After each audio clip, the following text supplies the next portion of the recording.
Abra sua Bíblia no capítulo 3 de Ruth. Nós estamos nesses dias trabalhando um livro inteiro da Bíblia. E chegamos hoje no capítulo 3. Estamos falando sobre os velhos dramas da Ruth e Noemi. E como que Deus restaura tudo isso. E novas lições. Por que novas lições? Porque se passaram séculos e séculos e hoje ainda nós podemos aprender com os mesmos dramas que essa família teve. Deixa aberto no capítulo 3 e eu quero falar sobre esse tema, Boaz e Ruth, um noivado promissor. Quantos jovens e adolescentes nós temos aqui? Quantos solteiros tem? Deixa eu abaixar a mão porque eu sou bem casado. Mas quantos adolescentes, jovens? Todo mundo com vergonha de levantar a mão, hein? Levanta alto assim, isso. Ó, a bênção, que legal. Às vezes os irmãos me perguntam, pastor, você pode me mandar depois a divisão do sermão, as telinhas e tal? Olha, qualquer coisa que for ministrada aqui na igreja, sermão, palestra, tudo você pode pedir lá para o pessoal da mídia, porque é tudo inspiração do Espírito Santo, não tem nada aqui que o pastor fique segurando para ele. Pode pedir, pode pegar sempre, qualquer mensagem, diga para o Jonathan lá, Jonathan, manda para mim, e você pode dessa forma ter as anotações aí de tudo. Tem irmãos que pregam irmãs que pregam em outras igrejas, podem usar esse material com abundância, é para a glória de Deus. Capítulo 1 de Ruth, nós tivemos perdas, falências, escassez, migração, morte. Chega no capítulo 2, começa a raiar o sol da esperança, raiam os primeiros sinais da providência divina, inicia-se o processo de restauração da dignidade de duas mulheres viúvas e sem amparo. E aí, quando avançamos hoje para o capítulo 3, encontramos o mais completo conceito de um preparo para um lar. Então, por isso que eu estou dizendo que esse texto talvez seja o mais completo conceito sobre um noivado à luz da Bíblia. Então, lendo esse capítulo, me vem à mente muito claramente, como um lar pode ser planejado, como um lar pode ser pensado antes de partir para finalmente ser uma família. Um noivado promissor e responsável é fruto de dois futuros cônjuges bem resolvidos. Encontramos isso aqui no capítulo 3 de Ruth. Um noivado promissor diz respeito a duas pessoas bem resolvidas se encontrando. Há um curso da Universidade da Família chamado One. E o One, como o próprio nome diz, é a ideia de preparar uma pessoa para o futuro lar. O indivíduo se preparando para dali a algum tempo ser dois, estarem juntos, mas o primeiro tratar o um. E eu explico por que isso é importante, porque jamais construirão um lar seguro, um casamento seguro, se os dois não estiverem bem resolvidos consigo mesmo, cada qual resolvido consigo mesmo. E isso não depende apenas de serem dois crentes, se olhando assim, ó, você serve a Deus, eu sirvo, eu também, vamos construir um lar. É muito mais do que isso. Alguns padrões bíblicos precisam ser confrontados. Numa ocasião, lembro de um colega de trabalho, quando eu estava começando no pastorado, ainda trabalhando numa empresa, e a gente tinha um colega que servia a Deus em oração, era um cara bem firme na fé, e ele namorou com a sua esposa durante alguns meses, mas eles discutiam muito, brigavam. E um dia resolveram ir pedir oração para uma pessoa, para uma senhora, que, segundo diziam, era uma profeta, que Deus mostrava tudo para ela como seria o futuro. E foram para lá, e ela disse: vocês vão construir um lar, vocês dois vão construir uma família feliz, um lar feliz. E eles saíram dali e já foram, nos dias seguintes, comprar as alianças. Mas continuaram brigando, discutindo, as brigas se avolumavam, ciúmes doentio, inseguranças. E eles sempre diziam isso: mas Deus mostrou que nós devemos nos casar, então é de Deus. E casaram, mas dali a alguns meses se separaram, depois voltaram novamente, se reconciliaram, mas depois se separaram de novo. Só que no separar de novo ela já estava grávida, e agora já tinha um neném sendo gerado num lar separado. E ele sempre dizia para mim, ele perguntava: Marcos, o que deu de errado nisso?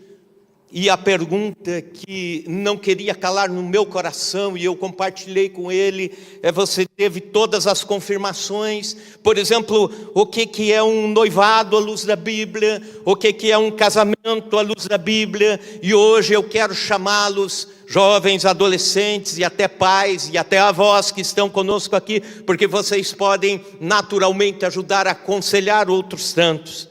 Quero chamá-los a juntos refletirmos sobre o que os noivos precisam saber para planejarem um lar feliz. Em primeiro lugar, pensando no capítulo inteiro, o capítulo 3, eu vou fazer um breve resumo aqui. No capítulo 2, Ruth conhece Boaz e sabe que Boaz vai ser alguém que pode resolver o problema financeiro da família falida, da família de Noemi e da própria Ruth, porque havia a figura do resgatador, que daqui a pouco eu explico para você o que é o resgatador. É mais ou menos alguém que compra o bem de uma família que foi a leilão, e o cara chega e diz: eu quero arrematar o bem, eu quero arrematar o apartamento, o imóvel, porque é da minha família. E depois, dali a algum tempo, ele devolve a família ou negocia com mais facilidades com os familiares e assim por diante. Bom, e ela, por uma inspiração de Noemi, a sua sogra, até então sua sogra, ambas viúvas, a sua sogra aconselha: vá e também aproxime-se de Boaz, porque ele poderá também ser o seu esposo, não só o resgatador dos nossos bens, mas é um homem bom, é um homem que serve a Deus, é um homem que tem caráter. Então vai lá, se aproxima dele. E assim acontece o noivado de Ruth e Boaz. O casamento acontece no capítulo 4, e isso fica para você ouvir no próximo domingo. Mas algumas características aqui à luz do texto da Bíblia. E eu quero que, em primeiro lugar, aquele que vai construir um lar, aquele que vai formar um lar, seja o moço ou a moça, saiba discernir entre casamento hedonista e lar feliz. Veja comigo o versículo 1. Disse-lhe Noemi, sua sogra: minha filha, não hei eu de buscar-te um lar para que sejas feliz? Veja a expressão, um lar para que sejas feliz. Noemi, a sogra, também viúva, aconselhando a nora Ruth, também viúva, dizendo: você precisa de um lar para ser feliz. Há uma sutil diferença com relação ao pensamento de hoje. Observe que Noemi não busca um marido para fazer Ruth feliz. Há uma diferença na expressão um marido para fazer a mulher feliz, ou então um lar para fazer uma mulher feliz. Um lar para que sejas feliz. Muitos projetam sua felicidade numa pessoa, num cônjuge, e diz assim: eu tenho o direito de ser feliz, eu quero ser feliz. Já ouviram essa expressão em algum lugar? Aquela pessoa que diz, eu quero ser feliz, e é aquela pessoa que vai me fazer feliz, ou então aquele perfil de pessoa que vai me fazer feliz. O hedonista é aquele que busca a felicidade a qualquer preço. Aliás, o hedonismo é o conceito filosófico em que se diz que o mais importante na vida é a felicidade, é o bem-estar, é a satisfação. Mesmo que algo seja moralmente errado, eu vou fazê-lo desde que eu seja feliz. E é esse problema que leva muitas pessoas exatamente à infelicidade. Buscando a felicidade, encontram a infelicidade. Eu quero ser feliz, por isso vou me casar com um homem que seja bonito, rico, corpo saradão, fiel, inteligente, ao mesmo tempo bem crente. Se não der certo tudo isso, eu me divorcio e parto para outra. Essa moça está com certeza numa busca de realização, não por um lar, mas por uma felicidade pessoal, imediatista. E essa felicidade talvez não dure muito, porque ela não quer um lar. E Noemi diz para Ruth, um lar que te seja feliz. Por quê? Porque lar é para a vida toda. Lar é uma somatória de histórias lindas e histórias tristes também.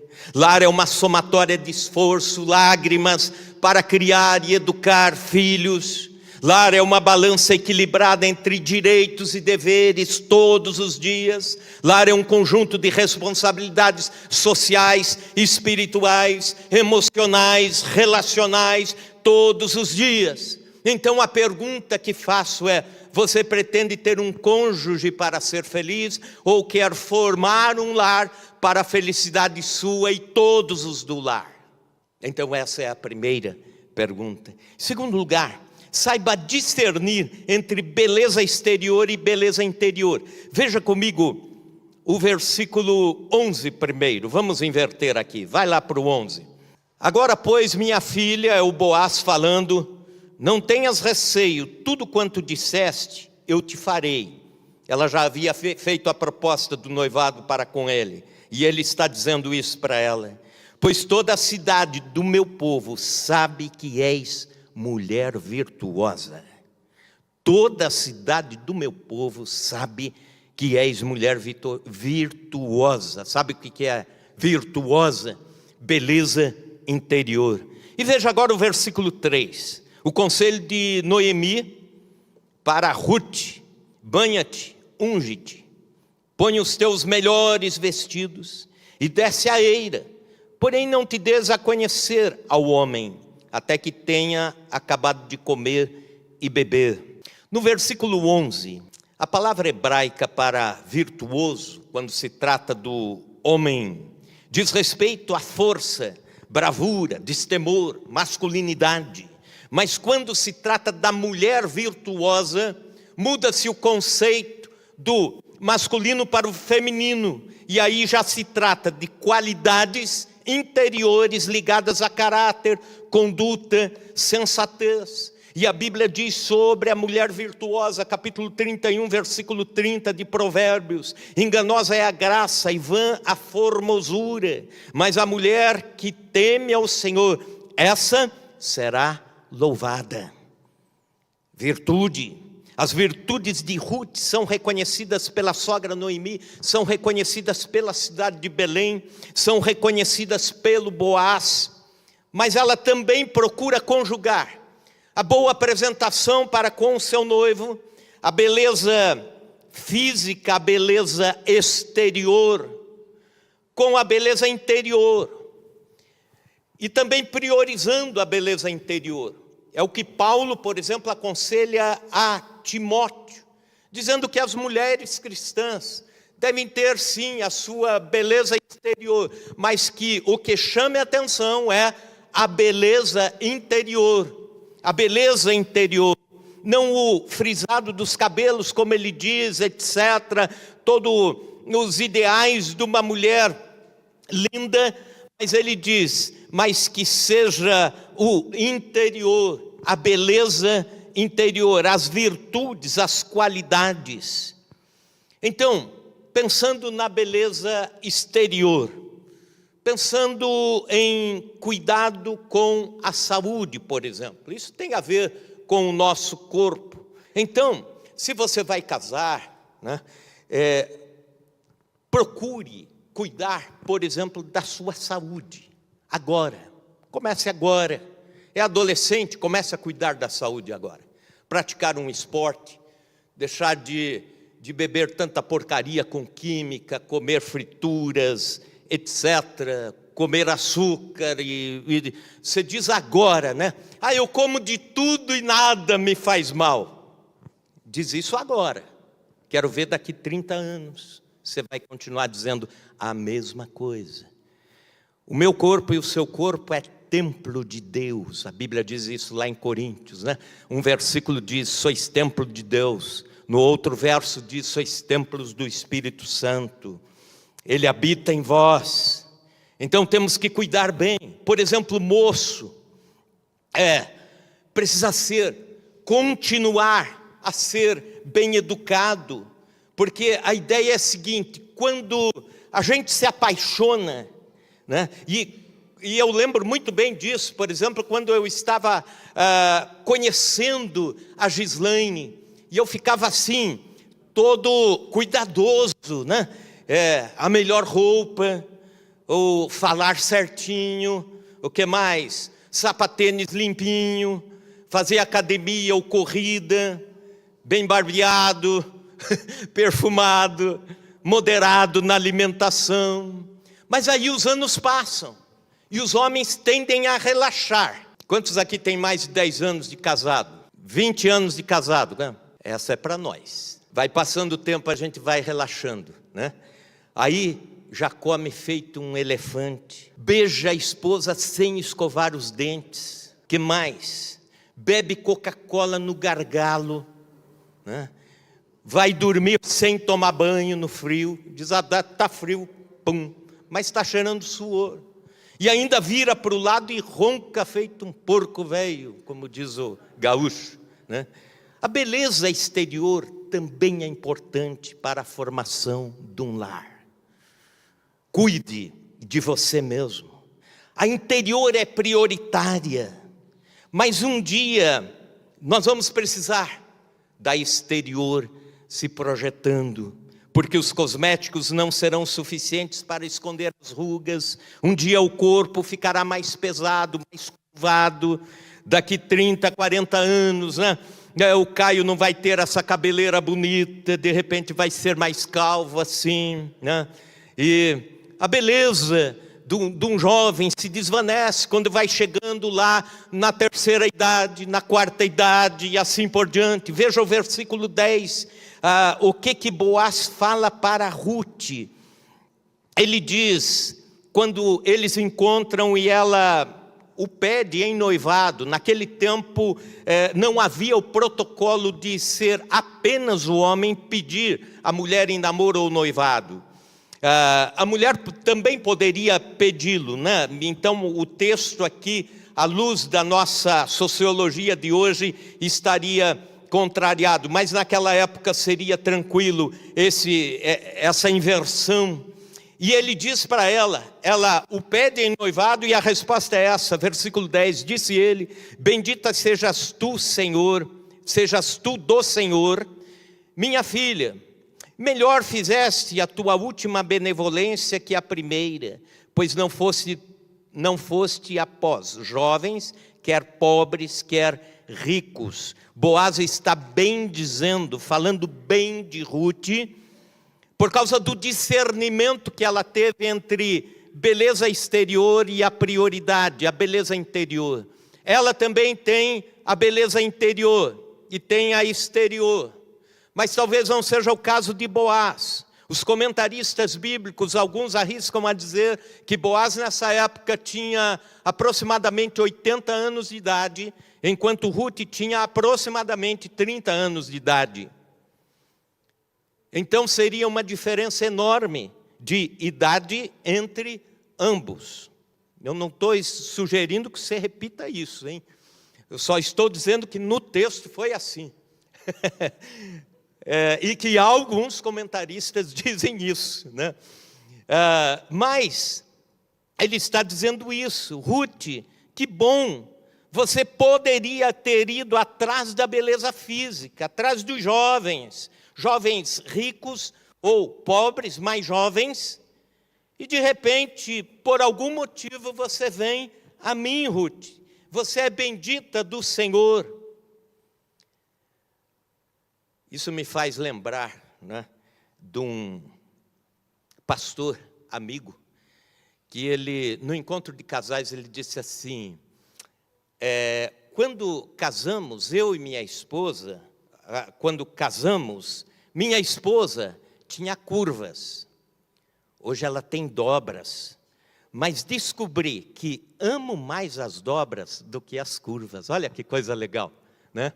Ele está dizendo, amo mais o como ela é hoje, porque ao longo da vida, ao longo das décadas, nós vamos nos amando, nós vamos nos querendo, nós vamos nos aconchegando, nós vamos nos fazendo parte um do outro, de forma que a beleza interior será maior que a exterior. E a pergunta que eu faço, uma segunda pergunta, a sua prioridade está na atração, na beleza exterior ou na beleza interior? Isso é importante quando você está pensando em noivar ou casar. Mas, em terceiro lugar, saiba discernir entre oportunismo e integridade. Veja os versículos 8 a 10. Sucedeu que pela meia-noite, assustando-se o homem,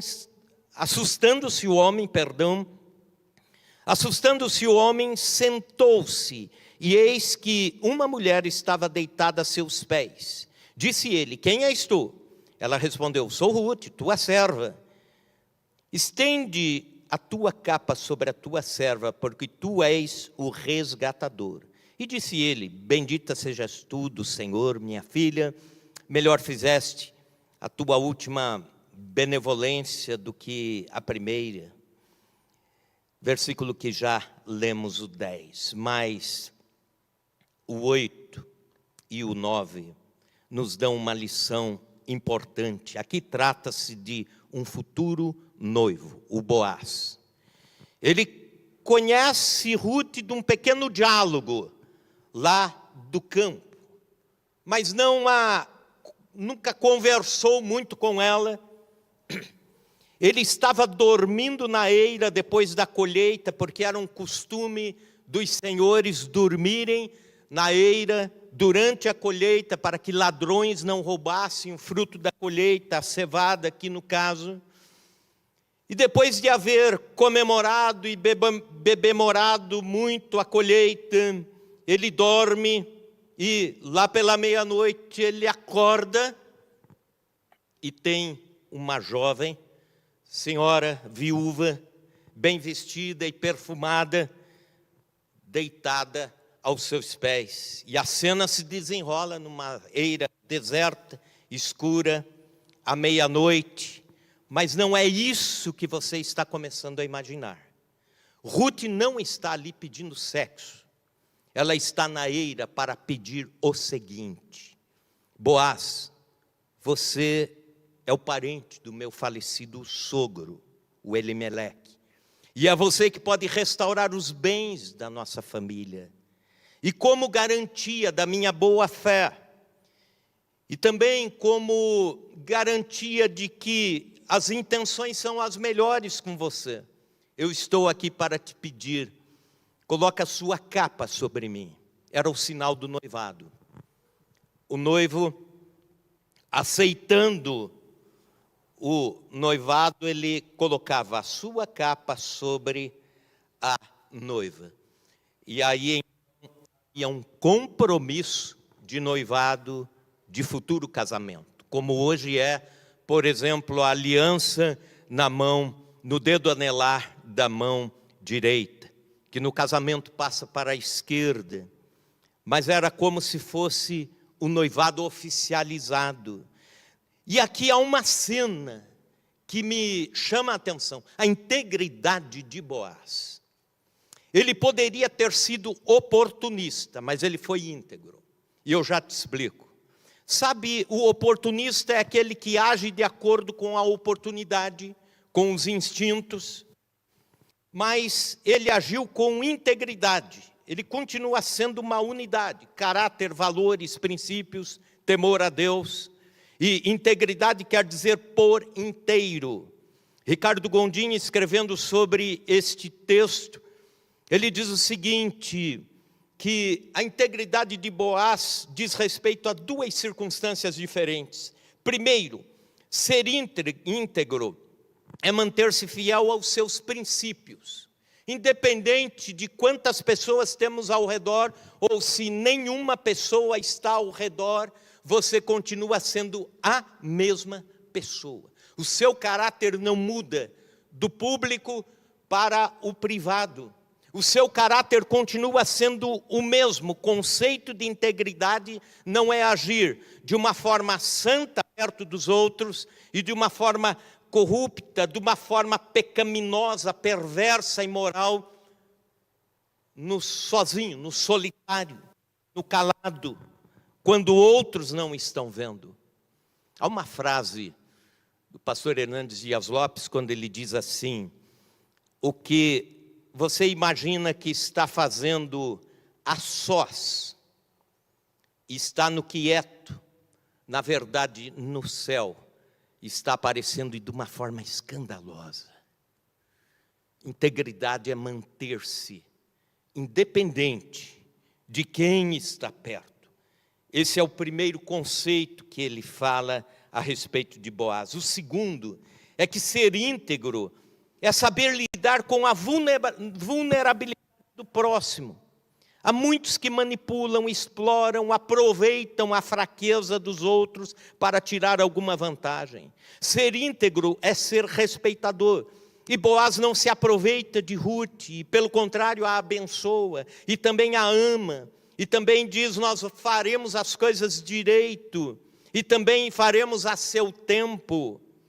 Ele sabe esperar mesmo, porque um dos conceitos de amor lá em 1 Coríntios 13 é o amor tudo espera, tudo suporta.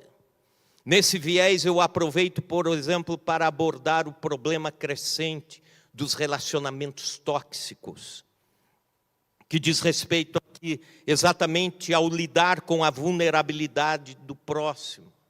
Existem noivados, namoros e casamentos inúmeros, onde a esposa é mais quieta, mais calada, e o esposo se aproveita disso. E alguém está sofrendo no casamento. Num casamento tóxico, por exemplo, pode haver ciúmes doentios de um dos cônjuges, manipulação, críticas constantes, dominação, ameaças, tortura psicológica. No decorrer dos anos, um se empodera às custas da anulação do outro. E a gente diz, mas isso acontece lá fora, entre as pessoas não crentes. Não. Acontece entre casais crentes também, ou da igreja. São crentes ou não, é um problema particular deles com Deus, mas a questão é que entre os evangélicos também, casamentos onde um está se anulando, está se afinando, está perdendo a voz, está perdendo a ação, está se neutralizando. As vítimas das relações tóxicas normalmente dizem, eu estou morrendo aos poucos com esse casamento. É o lidar com a vulnerabilidade do próximo. É o dizer, é o contrário. O Boaz poderia ter se aproveitado de Ruth. E ele diz, não, nós vamos fazer as coisas certinho, da forma correta e no tempo certo. Moça, moço, você está mantendo a integridade mesmo em momentos de vulnerabilidade? Essa é uma pergunta. Quarto, saiba discernir entre pressa e prudência. Primeiro, o versículo 9 diz o seguinte, disse ele, quem és tu? Ela respondeu, sou Ruth, tua serva, estende sobre mim a tua capa, estende a tua capa sobre a tua serva, porque tu és resgatador. E mais adiante, versículo 12, ele diz: ora, é muito verdade que eu sou teu resgatador, mas ainda há outro resgatador mais chegado do que eu. Primeiro, a prudência no noivado, versículo 9. O tempo para todas as coisas. Seria mais ou menos como Boaz dizendo, sim, mas vamos com calma. Existem procedimentos da nossa lei. Eu sou o seu resgatador de bens, né? Mas vamos com calma nas etapas. E aí, versículo 12 até 14, diz, ora, é muito verdade que eu sou resgatador, mas ainda há outro mais chegado do que eu. Em outras palavras, alguém pode entrar na fila do leilão e tem esse direito de comprar a parte de Elimeleque que faleceu e de Noemi antes de mim, antes que eu o faça. Alguém poderá arrematar, porque pela lei alguém está na frente. E versículo 13, fica-te aqui essa noite, e será que pela manhã, se ele te quiser resgatar, bem está, que te resgate. Porém, se não lhe apraz resgatar-te, eu o farei. Tão certo como vive o Senhor, deixa-te aqui esta manhã, deita-te aqui até amanhã. Versículo 14, ficou-se, pois, deitada aos pés até pela manhã, e levantou-se antes que pudessem conhecer um ao outro, porque ele disse, não se saiba que veio mulher à eira. A prudência no noivado, a prudência nos negócios que envolvem a futura família. O chamado em hebraico de Goel, era o resgatador, era o que poderia arrematar os bens da família falida, como eu te falei no começo. Mas ele diz, eu conheço a família, eu sei das pessoas e dos negócios, e há alguém com o direito de ir na frente. Há um resgatador mais próximo do que eu, e que poderá arrematar os bens. Deixa eu conversar com ele primeiro. Então Boaz foi transparente com Ruth. Uma coisa eu e você, Ruth, a capa, o noivado. Outra coisa é a questão do resgate dos bens que a família perdeu. E aí já não é a capa, é um calçado. A gente vai ver lá no outro capítulo que o negócio era fechado na porta da cidade com 10 testemunhas perto. E aí um resgatador dizia, não me interesso. Então o outro vinha e dizia, eu me interesso pela causa e pronto. E aí ele deixava um calçado ali como prova de que o negócio foi fechado, como se fosse um contrato. O contrato era um calçado. Que bom se fosse assim hoje, hein? Se você pretende se casar, como estão os teus negócios? Está indo de forma prudente com as finanças, com os negócios? Moço, como está a sua carteira de trabalho? Um emprego a cada 6 meses? Ou então, moça, observe se o seu futuro príncipe encantado é transparente nos negócios ou é enrolado. Enrolado é aquele que diz assim, aquele que de repente tem uma caminhonete 0 quilômetros com 3 prestações atrasadas, mas ele consegue correr ainda e ele vai e troca tudo isso por um terreno, depois troca o terreno por 2 casinhas de aluguel, depois perde uma casinha de aluguel porque atrasou o IPTU, depois troca outra casinha por 2 motos e uma bicicleta, e lá no fim de 3 anos ele está com um radinho de pilha debaixo do braço e contando vantagem ainda, dizendo que é um bom negociador. E aí a moça acredita e diz, vou casar com um cara bom de negócio, né? E se dá mal depois. Cuidado com o perfil enrolado. Isso tende a se agravar com o passar do tempo. Versículo 18, aí a prudência de Noemi. Veja o que Noemi diz. Mais uma vez, espere, ela está dizendo. Então lhe disse Noemi, espera, minha filha, até que saibais em que darão as coisas. porque aquele homem não descansará enquanto não se resolver esse caso ainda hoje, falando de Boaz. Noemi, falando para Ruth, Ruth, fica tranquila, espere, calma Ruth, o Boaz está apaixonado por você e ele vai fazer o possível para tudo dar certo, o negócio, os bens da família, e também o noivado, e também a construção do lar. A prudência ou pressa, saiba discernir isso. Quinto e último lugar, saiba discernir entre o perdulário e o generoso. Veja comigo os versículos 15 a 17. Disse mais: dá-me o manto que tens sobre ti e segura-o. Ela o segurou, ele o encheu com 6 medidas de cevada, ele o pôs às costas, então entrou ela na cidade. Em chegando à casa da sua sogra, esta lhe disse: como se te passaram as coisas, minha filha? Ela lhe contou tudo quanto aquele homem lhe fizera. E disse ainda: essas 6 medidas de cevada ele mas deu e me disse: não voltes para tua sogra sem nada. Boaz é generoso. Case com quem é generoso, generosa.